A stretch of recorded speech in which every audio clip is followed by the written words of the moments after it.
School में काफ़ी कुछ सिखाया गया, लेकिन एक चीज़ के बारे में किसी ने नहीं बताया और वो था पैसा निवेश करना। लेकिन वो हमने यूट्यूब से सीख लिया।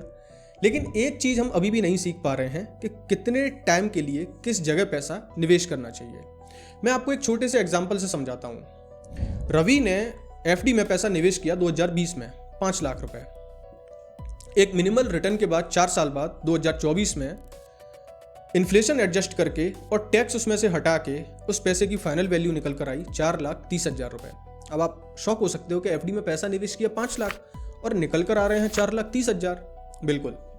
तो जब भी आप किसी भी जगह पैसा निवेश करते हो तो सबसे पहले आपको उस पर टैक्स देना होता है, जो भी आपको गेन होता है। उसके बाद उस पैसे में से इन्फ्लेशन को एडजस्ट करना पड़ता है। पूरे YouTube पर आपको इस तरीके से कोई नहीं बताता। सारे लोग बात करते हैं कि अगर आप इस जगह पैसा निवेश करोगे तो आपको इतने रिटर्न्स मिलेंगे, लेकिन भाई इसमें से टैक्स भी तो हटाया जाएगा, इन्फ्लेशन भी तो एडजस्ट करनी पड़ेगी। ये हम आज की वीडियो में जानेंगे। अगर इन्फ्लेशन आप नहीं समझ पा रहे हो तो शॉर्ट में अगर आपको समझाऊं, महंगाई, यानी कि आज जो चीज़ आपको 100 रुपये की मिल रही है, 1 साल बाद ये चीज़ आपको 107 या 108 रुपये की मिलेगी। ये इंडिया में इन्फ्लेशन जो चलता है वो 6 से 8% के बीच में चलता है। इस चीज़ को आपको कोई बताता ही नहीं है, तो आप रिटर्न देख के खुश हो जाते हो, लेकिन ऐसा नहीं है। सो इस वीडियो में मैं 1 साल से 20 साल तक के लिए ये जानने की कोशिश करेंगे कि अगर आपको 1 साल के लिए पैसा निवेश करना है तो आपके लिए कौन सी सही जगह है जहां पर आपको अच्छे रिटर्न्स मिलेंगे, टैक्स हटाकर और इन्फ्लेशन एडजस्ट करके। 5 साल के लिए अगर आपको पैसा निवेश करना है तो ऐसी कौन सी जगह है जहां पर आपको ज़्यादा रिटर्न्स मिलेंगे। तो इस तरीके से हम 1 साल से 20 साल तक के लिए पूरा एनालिसिस करेंगे और इसमें हम टैक्स और इन्फ्लेशन को एडजस्ट कर जो फाइनल अमाउंट आएगा उस पर बात करेंगे। देखते रहिए। तो वीडियो में आगे बढ़ने से पहले हमें कुछ बातें क्लियर करना जरूरी है। तो एग्जांपल के लिए हम इन्वेस्टमेंट अमाउंट लेंगे 5 लाख रुपए लमसम, इन्फ्लेशन लेंगे हम 6% per year, and tax slab लेंगे हम 30%, एंड इक्विटी पर long term capital gain tax लेंगे हम 12.5%। एंड वीडियो में हम जितने भी रिटर्न्स की बात करेंगे वो कोई गारंटेड रिटर्न नहीं होंगे। जो भी पास्ट परफॉर्मेंस होगा, जो भी हिस्टोरिकल रिटर्न्स हैं, उनके एग्जाम्पल को लेके हम आगे का एनालिसिस करेंगे। वीडियो में आगे बढ़ने से पहले मैं एक चीज क्लियर कर दूं, मैं कोई भी फाइनेंशियल एडवाइजर नहीं हूं। मैं सिर्फ एक प्योर एनालिसिस कर रहा हूं जो भी हिस्टोरिकल रिटर्न्स हैं उसके बेस पर। तो जो भी आप अपना इन्वेस्टमेंट डिसीजन लें वो स्वयं अपनी जिम्मेदारी से लें। तो सबसे पहले 1 साल के लिए देखते हैं। तो अगर आपको 1 साल के लिए पैसा निवेश करना है, चाहे वो इमरजेंसी फंड हो या आपका कोई शॉर्ट टर्म गोल हो, तो वहां पर आपके पास 3 ऑप्शन हैं। पहला ऑप्शन है फिक्स्ड डिपॉजिट। तो यहां पर आपका इन्वेस्टमेंट अमाउंट है 5 लाख रुपए। एंड वीडियो में अगर मैं कहीं 5 लाख रुपए इन्वेस्टमेंट अमाउंट बोलना भूल जाऊं तो वो आप खुद से लगा लेना, क्योंकि पूरी वीडियो में 5 लाख रुपए का एग्जांपल लिया गया है। फिक्स्ड डिपॉजिट में आपको जो रेट ऑफ रिटर्न मिलते हैं वो है 7%। एंड ये रिटर्न्स में जिस टाइम वीडियो शूट कर रहा हूं इस टाइम के बता रहा हूं, ये ऊपर नीचे हो सकते हैं। एंड टाइम पीरियड है इसमें 1 साल, यानी हम यहाँ पर 1 साल के लिए पैसा निवेश कर रहे हैं। तो 5 लाख रुपए पर आपको इंटरेस्ट मिलेगा 35,000 रुपए, यानी आपकी टोटल वैल्यू हो गई 5,35,000 रुपए। अब जो भी गेन हमें हुआ है, अब इसमें से टैक्स को हटाना पड़ेगा जो है 30%।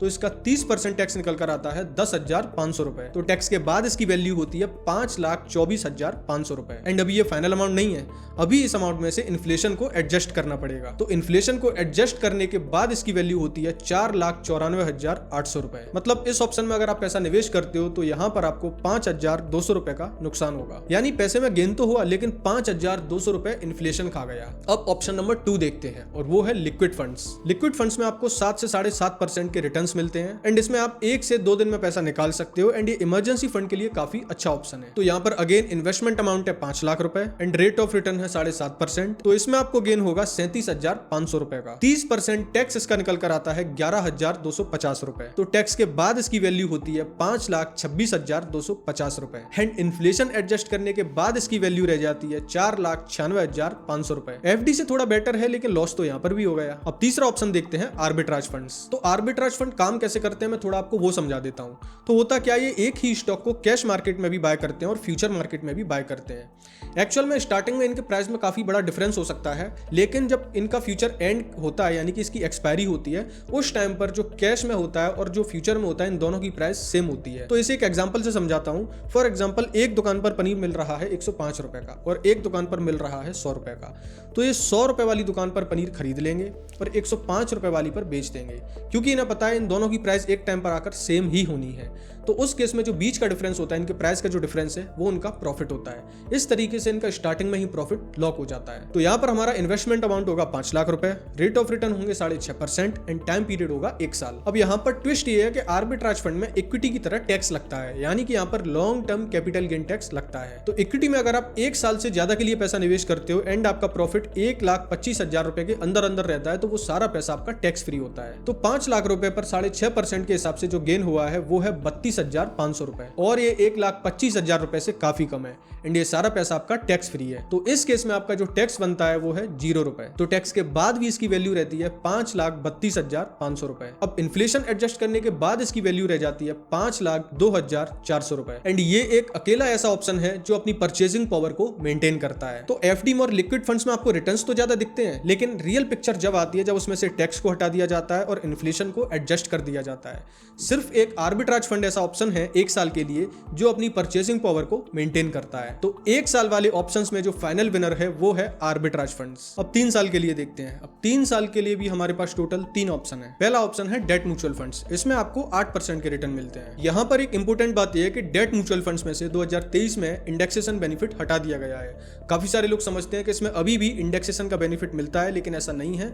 अब इसमें जो आपकी टैक्सेबल इनकम होती है, यानी कि आप जिस टैक्स ब्रैकेट में आते हो उसके अकॉर्डिंग इस पर टैक्स देना होता है, यानी कि इसमें भी आपको एफडी की तरह टैक्स देना होगा। तो इन्वेस्टमेंट अमाउंट है 5 लाख रुपए, रेट ऑफ रिटर्न है 8% एंड टाइम पीरियड है 3 साल। तो इसमें आपका गेन के बाद अमाउंट होगा 6,29,856 रुपए, यानी कि इसमें गेन हुआ 1,29,856 रुपए का। अब इसका 30% टैक्स निकलता है 38,957 रुपए। तो टैक्स के बाद इसकी वैल्यू होती है 5,90,899 रुपए एंड इन्फ्लेशन एडजस्ट करने के बाद इसकी वैल्यू रह जाती है 4,96,100 रुपए। तो इसमें भी आपको गेन होने की बजाय उल्टा नुकसान हो गया। दूसरा ऑप्शन है गोल्ड ईटीएफ। यहाँ पर आपको लगभग 10% के रिटर्न मिलते हैं। तो इन्वेस्टमेंट अमाउंट है 5 लाख रुपए, रेट ऑफ रिटर्न है 10% और टाइम पीरियड है 3 साल। यहाँ पर हम फिजिकल गोल्ड में इन्वेस्ट नहीं कर रहे हैं, क्योंकि वहां पर आपको मेकिंग चार्जेस और जीएसटी और काफी तरह के चार्जेस लगते हैं। इसलिए हम यहाँ पर सिर्फ और सिर्फ गोल्ड ईटीएफ की बात कर रहे हैं, जो एक प्योर इन्वेस्टमेंट है। तो गोल्ड ईटीएफ को अगर आप 2 साल से ज्यादा के लिए होल्ड करते हो तो वहां पर एलटीसीजी लगता है, यानी long term capital gain tax, जो होता है 12.5%। गोल्ड ईटीएफ में निवेश करते वक्त एक चीज ध्यान रखना, गोल्ड ईटीएफ में एलटीसीजी तो लगता है, लेकिन जो 1,25,000 रुपए का एग्जम्पशन मिलता है, जो एक लिमिट मिलती है कि इतने तक का गेन आपका टैक्स फ्री होता है, ये गोल्ड ईटीएफ में नहीं मिलता। वो लिमिट सिर्फ और सिर्फ आपको इक्विटी फंड्स में मिलती है।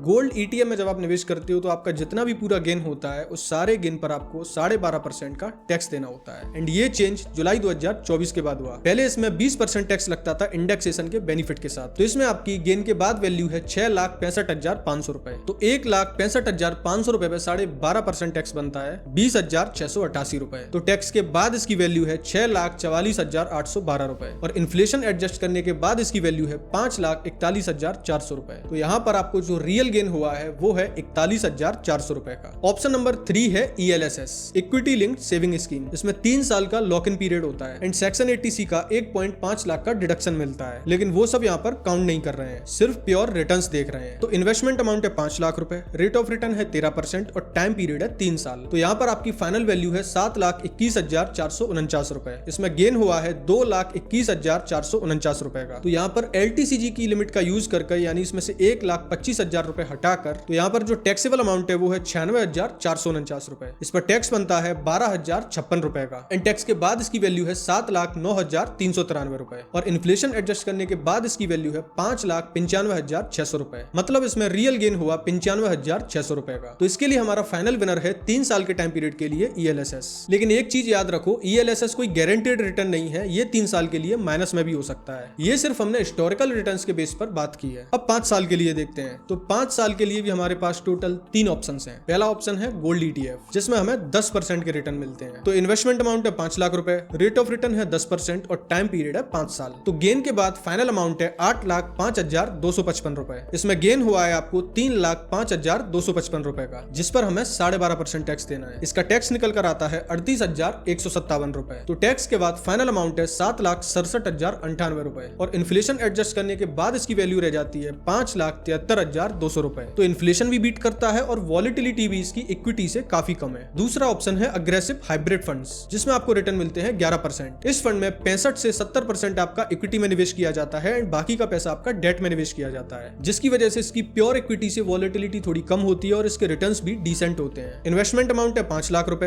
रेट ऑफ रिटर्न है 11% और टाइम पीरियड है 5 साल। तो गेन के बाद वैल्यू है 8,42,529 रुपए। तो इसमें जो गेन हुआ है वो है 3,42,529 रुपए। इसमें एग्जम्पशन हटा के टैक्सेबल अमाउंट है 2,17,529 रुपए, जिस पर हमें 12.5% का टैक्स देना है। तो टैक्स बनता है 27,191 रुपए। तो टैक्स के बाद इसकी वैल्यू है 8,15,338 रुपए और इन्फ्लेशन एडजस्ट करने के बाद इसकी वैल्यू है 6,09,200 रुपए। तो इसमें रियल गेन हुआ है 1,09,200 रुपए का। तीसरा ऑप्शन है निफ्टी 50 इंडेक्स फंड, जिसमें हमें 12% के रिटर्न मिलते हैं। तो इन्वेस्टमेंट अमाउंट है 5 लाख रुपए, रेट ऑफ रिटर्न है 12% और टाइम पीरियड है 5 साल। तो गेन के बाद इसकी वैल्यू है 8,81,171 रुपए। इसमें गेन हुआ है 3,81,171 रुपए का। एग्जम्पशन के बाद टैक्सेबल अमाउंट है 2,56,171 रुपए, जिस पर हमें 12.5% का टैक्स देना है। इसका टैक्स बनता है 32,021 रुपए। तो टैक्स के बाद इसकी वैल्यू है 8,49,150 रुपए। इन्फ्लेशन एडजस्ट करने के बाद इसकी वैल्यू रह जाती है 6,34,500 रुपए। इसमें रियल गेन हुआ 1,34,500 रुपए का। तो 5 सालों के लिए इन 3 ऑप्शंस में से फाइनल विनर है निफ्टी 50 इंडेक्स फंड। अब 10 साल के लिए देखते हैं और यहीं से कंपाउंडिंग की असली ताकत दिखती है। और एक चीज और दिखती है, जितना ज्यादा टाइम बढ़ता है उतना ही ज्यादा ऑप्शंस के बीच का फर्क बढ़ जाता है। अब इस स्टेज पर इन्फ्लेशन ब्रेक इवन है 8,95,400 रुपए। यानी कि अगर आप 5 लाख रुपए निवेश करते हो तो उसमें से टैक्स और इन्फ्लेशन को हटा के उसकी वैल्यू 8,95,400 रुपए होनी चाहिए,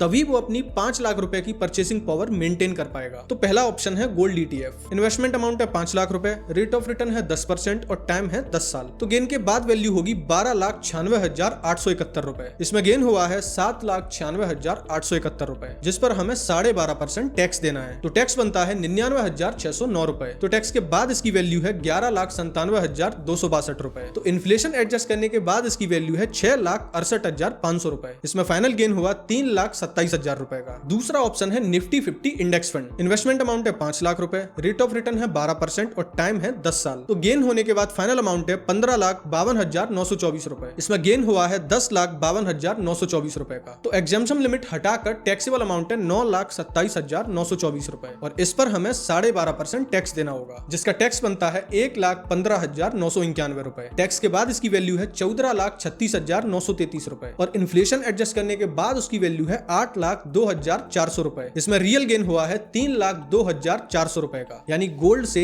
1,34,000 रुपए ज्यादा का। तीसरा ऑप्शन है flexi cap active funds. Flexi cap fund में पूरी फ्लेक्सिबिलिटी होती है कि फंड मैनेजर को जहां पर भी अपॉर्चुनिटी दिखेगी वहां पर वो पैसा इन्वेस्ट करेगा, चाहे वो लार्ज कैप हो सकते हैं, चाहे वो स्मॉल कैप हो सकता है, या वो मिड कैप में पैसा निवेश कर सकता है। एंड क्योंकि ये एक एक्टिव फंड है, इसकी वजह से इसका एक्सपेंस रेशियो 1.5 से 2% तक हो सकता है। तो इन्वेस्टमेंट अमाउंट है 5 लाख रुपए, रेट ऑफ रिटर्न है 13% और टाइम है 10 साल। तो गेन के बाद फाइनल अमाउंट है 16,97,284 रुपए। इसमें हमें गेन हुआ है 11,97,284 रुपए का। इसमें एग्जम्पशन लिमिट हटाकर टैक्सेबल अमाउंट है 10,72,284 रुपए, जिसका टैक्स बनता है 1,34,036 रुपए। तो टैक्स के बाद उसकी वैल्यू है 15,63,248 रुपए और इन्फ्लेशन एडजस्ट करने के बाद उसकी वैल्यू है 8,72,900 रुपए। इसमें रियल गेन हुआ है 3,72,900 रुपए का। तो 10 साल के केस में फाइनल विनर है फ्लेक्सी कैप एक्टिव फंड। लेकिन इसमें एक रिस्क है कि अगर आपने कोई गलत फंड चूज कर लिया तो उसमें ये प्रॉफिट होने के बजाय आपको लॉस भी हो सकता है।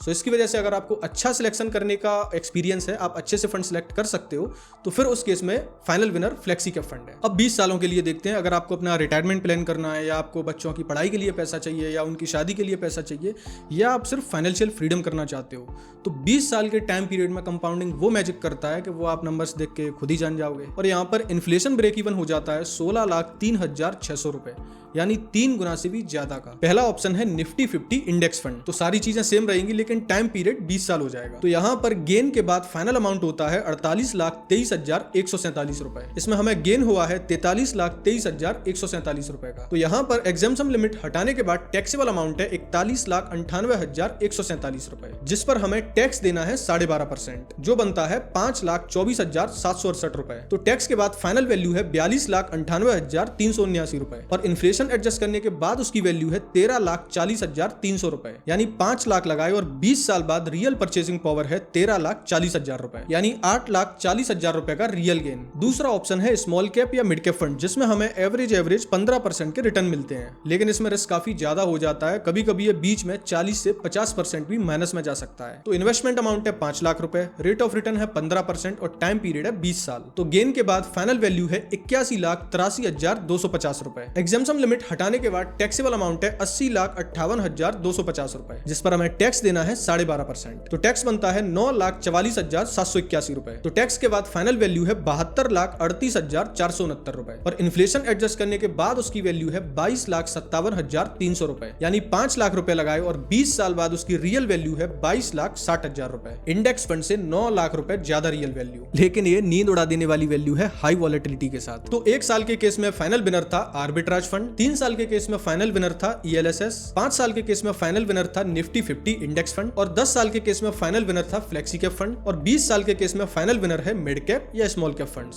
सो ये था आज का वीडियो। इसके बाद आप कभी भी किसी भी एसेट क्लास में अपना पैसा निवेश करते हो तो उसका इस तरीके से कैलकुलेशन जरूर कर लेना। पहले उसमें से टैक्स हटाइए, उसके बाद उसमें से इन्फ्लेशन को एडजस्ट करिए, उसके बाद जो अमाउंट निकल कर आता है ये है उसकी रियल वैल्यू। तो यूट्यूब पर आपको काफी सारे लोग बता देते हैं कि सिर्फ इतने रिटर्न है, ये है वो, कुछ नहीं है। जब तक उसमें से आप अपना टैक्स नहीं हटाओगे और उसमें से इन्फ्लेशन को नहीं हटाओगे तब तक आपको रियल पिक्चर कभी समझ में नहीं आएगी। इसी के साथ मैं वीडियो एंड करता हूं। अब आपसे मुलाकात होगी अगले वीडियो में, तब तक के लिए अपना ख्याल रखिए।